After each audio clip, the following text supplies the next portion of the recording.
ఎటువంటి సన్ స్క్రీన్‌ను ఎంపిక చేసుకోవాలనే మీద పెద్ద క్వెషన్ నడుస్తుంది. సో, మీరిచ్చే అంటే యాస్ ఎ ప్రముఖ డెర్మటాలజిస్ట్‌గా ఎటువంటి సన్ స్క్రీన్‌ను ఎవరు ఎంచుకోవాలి? ఆడ, మగాకి తేడా ఏమైనా ఉందా? సో, అందులో ఎస్‌పీఎఫ్ అంటాము, 4+ అంటాము, ఇవన్నీ ఉన్నాయి గదా! దాని గురించి వివరిస్తారా? సో, మనం సన్ స్క్రీన్‌లో ఫస్ట్ మెయిన్ చూసేది ఎస్‌పీఎఫ్ అనేది ఎప్పటినుంచో వస్తా ఉందండి. ఎస్‌పీఎఫ్ అనేది సన్ ప్రొటెక్షన్ ఫ్యాక్టర్. ఎండలో ఉన్న అల్ట్రావైలెట్ బి రేస్‌కి మనం ఆ సన్ స్క్రీన్ ఎంత ప్రొటెక్ట్ చేస్తుంది అనేది ఆ ఫ్యాక్టర్ చెప్తుంది మనకి. సో, అది మనకి క్యాన్సర్ ప్రొటెక్షన్‌కి అవసరం. ఐడియల్లీ 50+ ఉండాలి.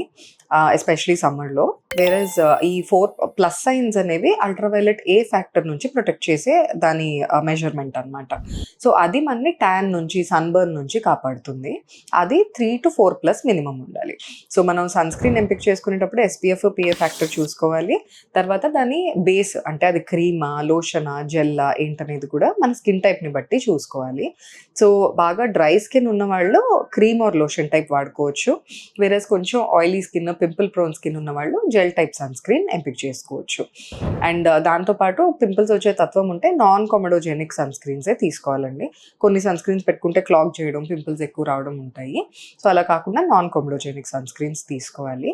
అండ్ మినరలా సన్ స్క్రీన్ కెమికల్ సన్ స్క్రీనా అనే టాపిక్‌కొస్తే పిల్లల వరకు అండ్ ఆల్మోస్ట్ టీనేజ్ వరకు కూడా మినరల్ సన్ స్క్రీన్ అయితేనే బెటర్ అండి. బికాజ్ అందులో కెమికల్ ఫిల్టర్స్ తక్కువ ఉంటాయి.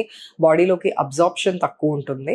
అండ్ సైడ్ ఎఫెక్ట్స్ వైస్ కూడా లాంగ్ టర్మ్ సైడ్ ఎఫెక్ట్స్ మనం ఏమన్నా చూసుకోవాలన్నా కూడా తక్కువ ఉంటుంది. పెద్దవాళ్ళకి వచ్చేసరికి స్కిన్ టైప్‌ని బట్టి పింపుల్స్ వస్తున్నాయా లేదా, డ్రై ఉందా లేదా దాన్ని బట్టి కెమికల్ ఫిల్టర్స్ ఆర్ ఓకే. బాడీకి రాసుకునే sunscreen preferably mineral sun screen అయితే బెటర్ అండి. మీరు తీసుకునే అదే మందులు, అదే నాణ్యమైన మందులు మెడ్ ప్లస్ బ్రాండ్స్ పై సగం ధరకే.